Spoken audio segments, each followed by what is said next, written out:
Hey everyone, another week, another IG Live, and we're going to talk about another word this week. And the word of the week this week is it's actually a phrase. This is the first phrase we've done. Normally it's just a word, but just this is a phrase, and it's l'appel du vide, and it's a pretty cool one. It means the call of the void. And I know that can sound pretty ominous or, you know, yeah, it can seem pretty ominous or dark, but there's a lot to it. And so the call of the void kind of goes like this. Basically, it happens when you are like at the top of some place high. Say you're at like on top of a skyscraper or a mountain or something, and for some reason there's a voice in your head that's not telling you to jump off, but it's like inquisitive.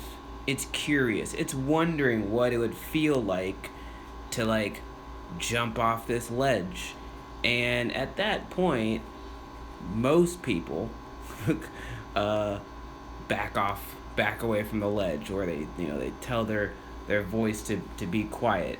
And this situation also happens like when you're driving a car. If you're driving a car, and you suddenly your brain starts thinking like, what would happen if I just like turn this steering wheel ever so slightly and just smashed into that wall or hit that car? Like you have these voices in your head, and they're very frightening. But like the frightening thing about these voices is that it tells you that sometimes the last voice you should listen to is the voice in your head. And now that is just a profound and frightening idea, because so much of Western thought is based around the notion of, it's Cartesian. Like I think therefore I am. And so if your brain is thinking horrible thoughts, that's going to let people start wondering if they are a bad person because they had these thoughts. And all of this tension happens because of the thoughts that are in our brain and what these thoughts say about us as a person. And now you have to examine it. And so if you now are in a position, and so like we always have these thoughts.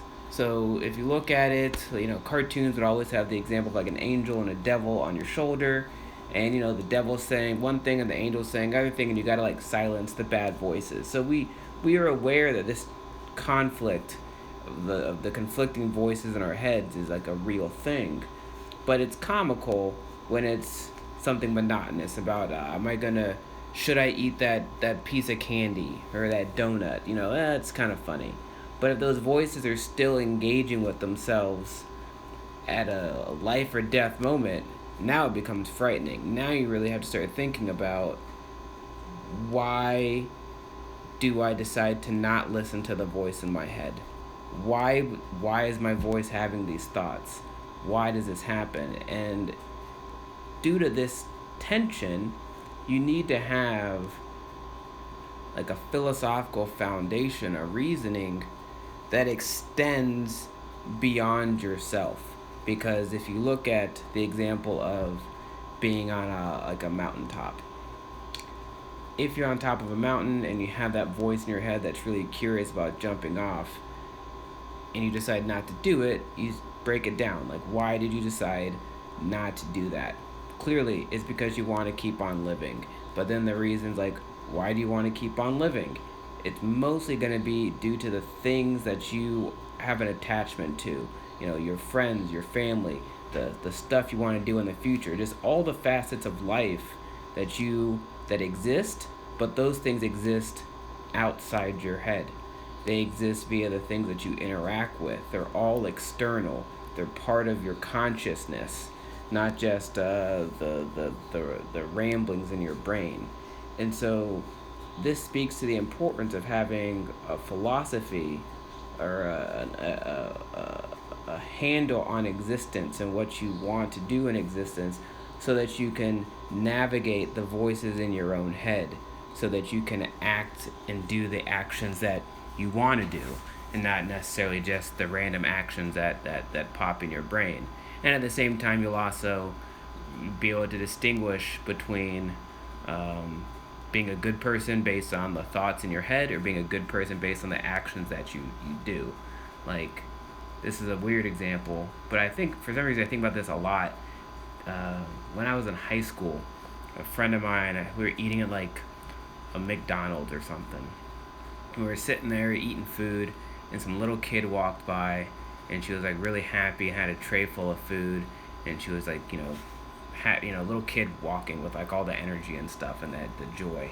And my friend, after that kid walked by, he said, "Barrett, all I wanted to do was knock that tray over as that kid was walking by. Am I a bad person?" And I heard him say this, and I was like, "No, of course you're not a bad person. If you had knocked the tray over, you would have been a bad person. But having the thought of doing something doesn't make you bad. 'Cause, you clearly didn't do it."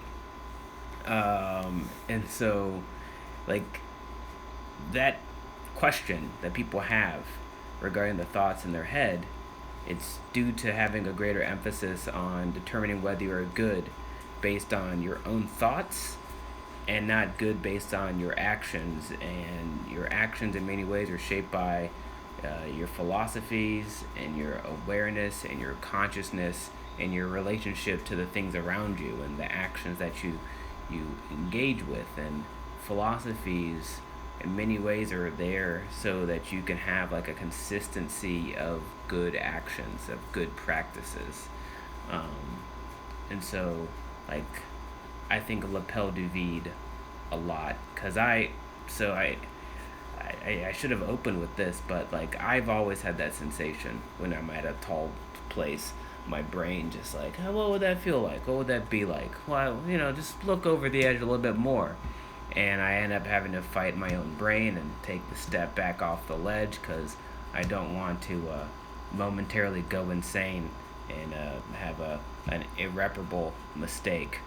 Um, and when I had this sensation, I just kind of felt like I was kind of maybe a crazy person, because I didn't know that other people had it. Like, when they had a fear of heights, and I'd hear someone articulate the fear of heights, they'd always have the fear that they would slip and fall. And I never had the fear that I would slip and fall. Like, no. It was always that I would go insane.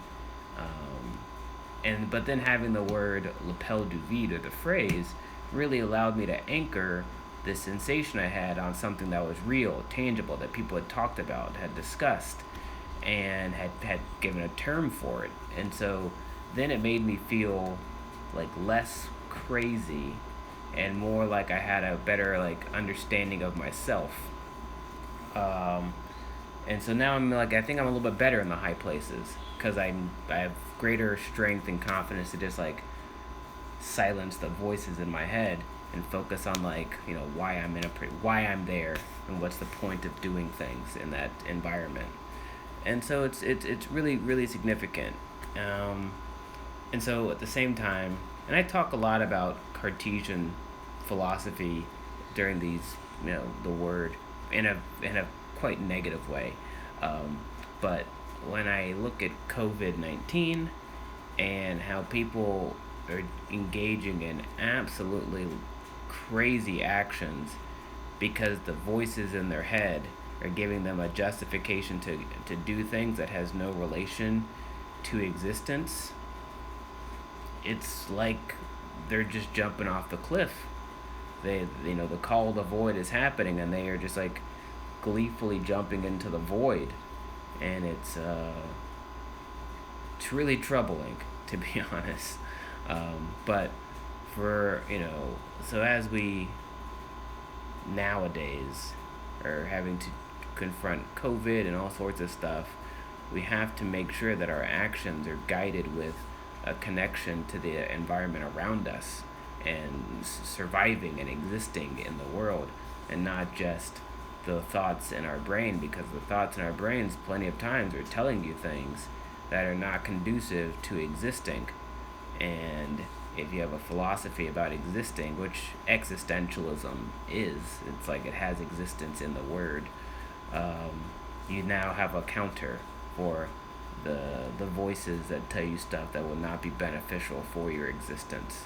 Um, and that can be really empowering for, the micro things when you're the macro when you're driving a car and you have a crazy idea that would just end your life, or you're up on a cliff and you're peering over the edge and you have an idea that would end your life, but at the same time it can apply to what's the thing I'm going to eat this morning? Should I work out today? Should I do this? Should I do that? And it's like, there's me plenty of voices that'll tell you, don't eat the thing that's healthy because you just don't want to do something healthy. You can counter that with, a reminder of lapel du vide. It's not nearly as cataclysmic, and you shouldn't. I think we all should have the opportunity to eat plenty of sweets, because I like gummy candy a lot. I don't think I could not eat that. But it's something that can be applied in your daily life, and having an awareness of this phrase has been beneficial for me.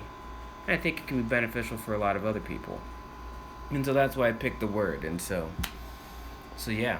So that's the word of the week, or the phrase of the week, lapel du vide. We've kind of expanded our words over the last week or two. Last one was 3 words, and now we're at 4 words. And so that's next week. Who knows? Might go 5 words. Let's see what happens, or it could be back to 1. But if anybody has any questions about lapel du vide or anything else, feel free to ask.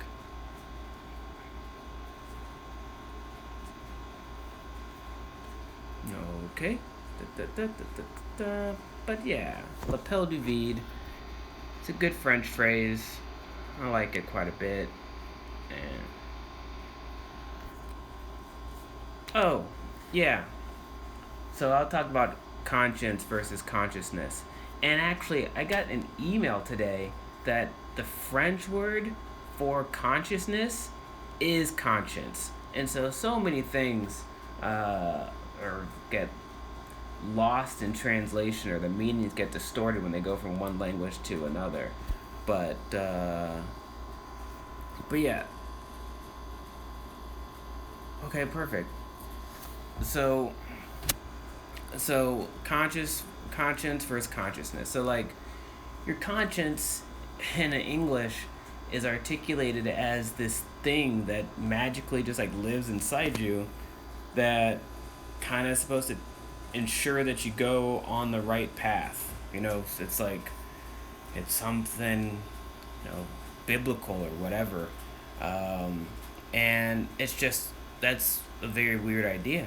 It's all based on goodness coming from something that's inside you, that's just like it'll speak to you. And even in the and like you can see how with this notion of like a devil on one shoulder and an angel on the other shoulder, if we think that makes sense, and then we also say that you have a conscience, now the question is like, does that mean that your conscience is always in conflict or battling with the other voice in your head? Like, who knows? But the key thing with how we talk about conscience is that it's an internal compass that people just have. I don't think that makes any sense. And so like years and years ago, I went to this meditation retreat, and in the course of that meditation, someone asked the guru who was doing it about people having a conscience to do good and something like that. And he's replied that he just doesn't believe in a conscience. He believes in consciousness. And with consciousness was all external.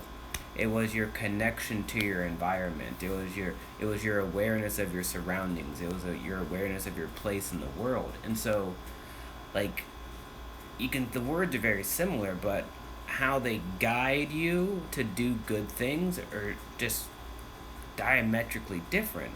Like, one is you're going to do good things because you are aware of the things that are around you, and you want to sustain it and or fix it. And if something's bad is happening around you, your consciousness would incline you to start doing things to prevent the bad thing from happening and to create good things. Your conscience, who knows what your conscience would tell you? Because it's supposed to be something that's just like internal, that just guides you, and that just doesn't make any sense. And so when I think of lapel du vide, like, we're having a discussion with lapel du vide about the voices in your head, and what do you do when there are those weird moments where you can't trust the voice in your own head. Well, clearly you then have to look at something external as a guiding factor. And that external guiding factor is definitely going to be about your desire to remain, existing in the world.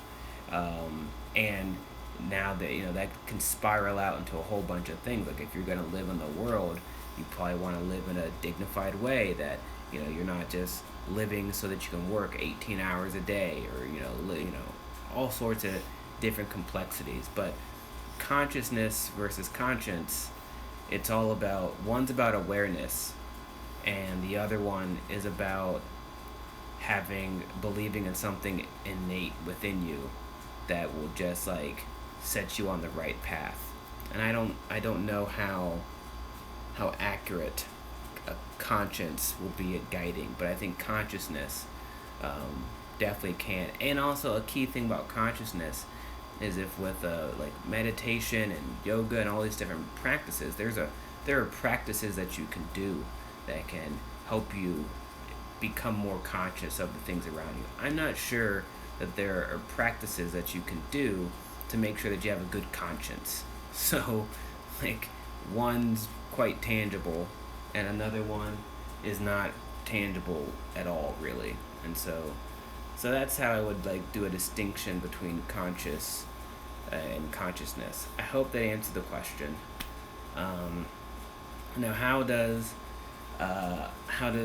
lapel du vide relate to cultivating evtopia? So, great question. So let's see. So, like, a key thing with evtopia. So, one thing that I think happens a lot when people are trying to do something good is, by doing something good, they trying to like stop doing something bad. And that's a key part of not doing something bad. But then once you are capable of not doing that bad thing, then you then have to figure out how to do something good. Like, here's a simple analogy. It'd be, say you were playing basketball. I'm teaching someone how to shoot a basketball. There are plenty of people who will shoot a basketball and their form is not the right way to shoot a basketball. And I can teach someone to not shoot the basketball like that. But then there's a whole other action of teaching people how to shoot the basketball properly, and then how to consistently shoot it like that time and time again, and not revert to doing bad actions, doing it the wrong way. And so, like, lapel du vide is one of those phrases that helps people not do bad things as readily. And that helps form the foundation for doing good things. Like, for example, if I'm standing up on a cliff and my voice in my head is quite curious about what it would be like just to, like, the sensation of falling off, jumping off, not falling, jumping, because falling just doesn't seem fun. You like hit the rocks and stuff. You'd have to jump and get like air and like, it'd be cool. That's what the brain's thinking. I clearly know I don't want to do that because I'd be dead. Now the question is, all right, I have silenced the voice in my head, but then you would start inquiring, why did I silence that voice? I silenced that voice because I want to stay alive. Why do you want to stay alive? Because I want to do X, Y, and Z. Okay, now I can spend time doing X, Y, and Z. And I wouldn't be spending time thinking about whether I am or am not a good or a bad person, or if I'm a crazy person because I had an idea in my brain. Before there was the phrase lapel du vide, if I had this sensation, well, I would always think, like, am I the only one that thinks this? Like, this is not normal. Am I weird? What's this? What's, all these other, like, tangential thoughts would come in my brain. And next thing I know, I'd spend, like, far more time than I need to exploring whether I'm good or bad or this or that, just because I had, like, a random thought that popped into my head, even though I did nothing wrong outwardly, and nobody would even have the idea that I had this thought in my head unless I told them about it. So now, instead of actually, like, focusing on doing good, I'd be focusing all my time on thinking about whether I was bad, despite having done nothing bad at all. And so part of the process of getting people to do good things and to cultivate Evtopia, like a sustainable good place, is to help give people the tools and the language to combat the casual bad things that they do. And then once they are really adept at doing that quickly, now they'll be able to spend more time focusing on how to do things that are good. Like I remember, so for, this is just for me, like when I had this concern, like, who else thinks like this? And before I learned the phrase, I actually got the nerve, because I kind of did think I was a crazy person, because I've always been one of those people that everyone's like, he's smart, but he's kind of crazy. He doesn't do stuff how everyone says you should do things. Not like he doesn't do them so strangely that, like, we need to lock him up, but, like, it just doesn't make sense, but it works. So anyways, I finally got up the nerve, and I just told my mom, I'm like, whenever I'm at, like, a high place, I always get the fear that I'm just going to jump off. My mom says, yeah, of course. So do I. And I was like, oh, I'm not alone in thinking this? Okay, cool. I guess this is, like, not a total psycho thing. My mom seems to be a pretty functioning individual. We're good. But then the word happened, and I was like, yes. This is the phrase, and this is why it's so troubling, because it's my brain telling me that I can't trust myself sometimes.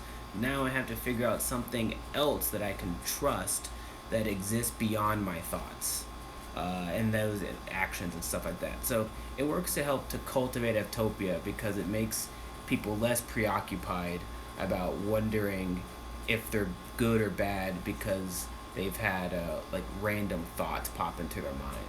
And like another good example, so meditation is a good one. Like whenever you do some sort of meditation, or if it's training, with some guru or whatnot, they'll always tell you to try to silence your thoughts. Like that's the point of it, to silence your thoughts. And while you're silencing your thoughts, you have a whole bunch of thoughts popping in your brain. And those thoughts are telling you to do a whole bunch of stuff. And your job is to silence them so that you can keep on meditating, because like that this meditation will be beneficial for you. And so that voice that says scratch your nose, scratch your leg, you're like, shut up, I'm not going to scratch my nose, I'm not going to scratch my leg, I'm going to sit here in this position, and I'm going to breathe, and I'm going to focus, and I'm going to just silence that. And by believing that you can do that, and believing that it's okay to tell your voices in your head to shut up, you don't scratch your nose. The itch goes away, and you can find out, like, what, I did just sit in that same position for 15 minutes, and I did various meditative practices. And if I had said, man, that voice in my brain that says scratch my nose, and I just started scratching my nose, and then I was like, oh, you probably need to go get a drink of water, and then I got a drink of water, I wouldn't have done any meditating. I wouldn't have had any time to do any of the good stuff, because I would have been preoccupied with these like stupid thoughts telling me to do like nonsensical junk. And so like that's an example. So yeah, all right, looks like I answered your question. Thanks Luna. And so yeah, so that's lapel du vide. And Cassandra, thanks for joining. If you have any questions, pop them in. I know you got in a little late, well, not late, but I know I said some stuff before you arrived. But yeah, so Lapel du Vide, the Call of the Void, it is a reminder that the voices in your head might be voices that you don't need to listen to sometimes. And when you realize that, you need to have a philosophy of some sort that brings you back to what you want to do. And it becomes really obvious the how detrimental sometimes the voices in your head can be, because they'll keep on giving you bad advice in really calamitous in situations, such as uh, the edge of a bridge or the top of a cliff, or when you're driving your car down the road going too fast. They'll say, hey, what would happen if I just turn this steering wheel a little bit and hit that wall? Or, well, wouldn't it be neat to like jump off and get the sensation of jumping off a mountain? And it's like, I don't need this voice in my head saying this to me right now. This is the worst time to do this. But in those moments, you really quickly, you go, I have a core philosophy of not wanting to be dead. So I'm not going to listen to it. It becomes really easy. But this realization that sometimes the voices in your head are the ones that you shouldn't listen to, and that you need to have some sort of philosophical root of why you want to like be alive, so that you can silence those voices when you need to. And like I'll say, those voices pop into my head all the time. Like every day when it comes time to like sit down and try to do some sort of meditation, my brain's like, do it later. You don't need to do it now. Do it later. What happens if you take one day off? Who cares? You know? And at some point I gotta just go, I'm gonna do it today. You know? I'll just do it today. And you just, like I don't think it's possible. Well, sure, it probably is possible that those voices go away, but if you know how to counter them confidently, then you can just keep on doing what you want to do. And it's but yeah, back to your why. Exactly. And that why, I think, and this kind of goes into consciousness, but exactly, 100% shut up voices. I'm meditating all the time. Oh, perfect. And so I guess a key thing for Lapel du Vide and thinking about like the voices in your head and having to like make sure you silence them so that you can focus is that you need to cultivate practices. And this is what I was gonna say. With Lapel du Vide, one thing I really enjoyed was the fact that there was a phrase, because it's really, when you have a consciousness and you are trying to be considerate of the people around you, I personally like to be able to at least articulate why I'm doing something. Not because like I need the words for myself. Sometimes I do, but I like to be able to tell the people that are in around me why I think what I'm doing matters. And having it that like I just feel it and it makes me feel good, like those are good, that's good language. But I like even stronger language. And Lapel du Vide was quite helpful for that, where it's like, what, I could articulate that the sensation I have when I'm on a cliff or something and a bad idea pops in my brain, I'll say it's this, and I'm just gonna like make sure I shut it up. Or if someone's like, if I don't want to work out or if I don't want to meditate, I'm like, it's actually kind of like just like a real casual iteration of Lapel du Vide, and I'm gonna do such and such, and I'll tell them that I think the things that I do are really natural. So my friend David just joined on the chat, and I told this story, and he heard me tell it, and he actually forgot that he said this, but I still think about it. We were working on a movie years and years ago, and he always wears a suit, and everybody on movie sets wears like really casual clothes, because you just get all sweaty and gross. And he was wearing a suit the whole time, and no one understood how this guy could wear a suit all day. And at some point, someone asked him like, "Why are you wearing a suit? Like that's weird." And he just looked at him and said, "I'm at work. I wear a suit when I go to work." And I was like, that's his philosophy. No one else is going to have that philosophy. But that's his approach to work. And like as I got older, it makes a lot of sense. Like I might not wear a suit, but the need to get dressed up and get yourself like in a mental state so that you feel like I'm going to be able to like produce at my level because I put forth the effort and I've got like my uniform on. That's important, and it's part of having. I'm rambling a little bit, but it's all about having the language to articulate like the weird sensations that help guide you and help cultivate practices. And one of the ways to cultivate practices is to silence the voices that might undermine your desire to do those. And lapel du vide is a good phrase for silencing those voices so that you can then do the next work of cultivating good practices. And so that's that. If anybody else has any questions, feel free to drop them in. But that's lapel du vide. It's a phrase I like. Oh look, Matt Cameron is here. It's a phrase that I like a lot, and yeah. So yeah. But let's go with another one with so. All right, we'll do lapel du vide and COVID a little bit because I think that's really important. And like I mentioned this a little earlier, but it goes with like Cartesian thought. But you can see that a lot of people in the U.S. have a focus on their essence, and their essence will be like basically a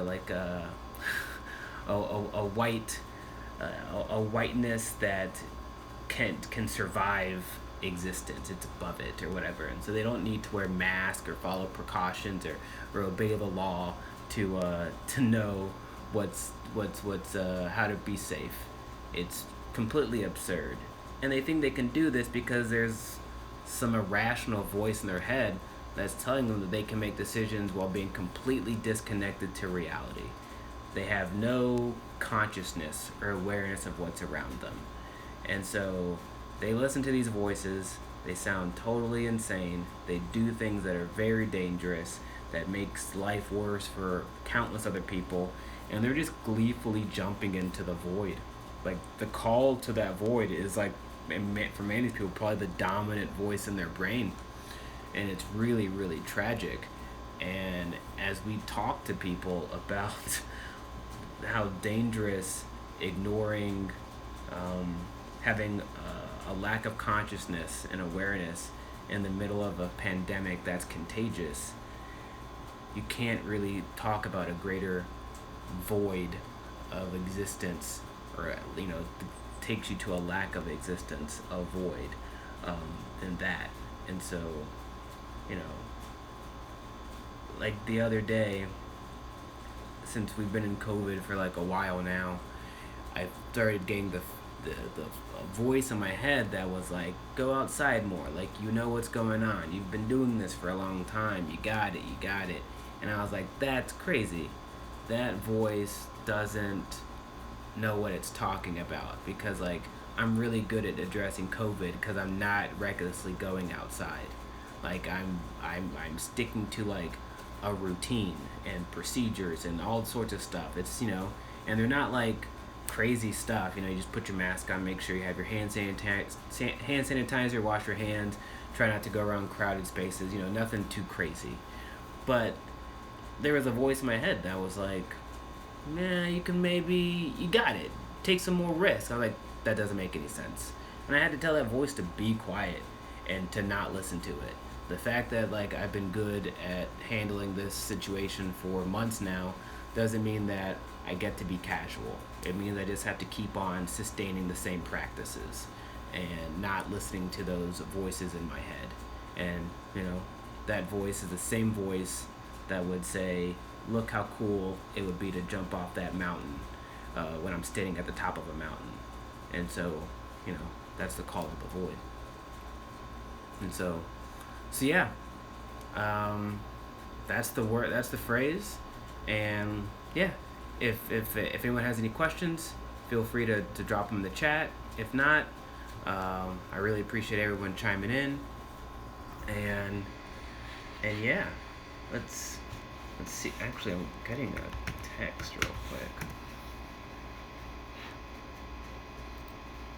But yeah, so that's that. And also, on a completely unrelated note, my soccer team Arsenal won the FA Cup yesterday, and I was really happy yesterday. That was a really good day. And so yeah. But that's that. If there's no more questions, I'll call it a day on this one. But I really appreciate everyone showing up, and keep on reading the word, and let me know what you think. Have a great Sunday, everyone. Bye.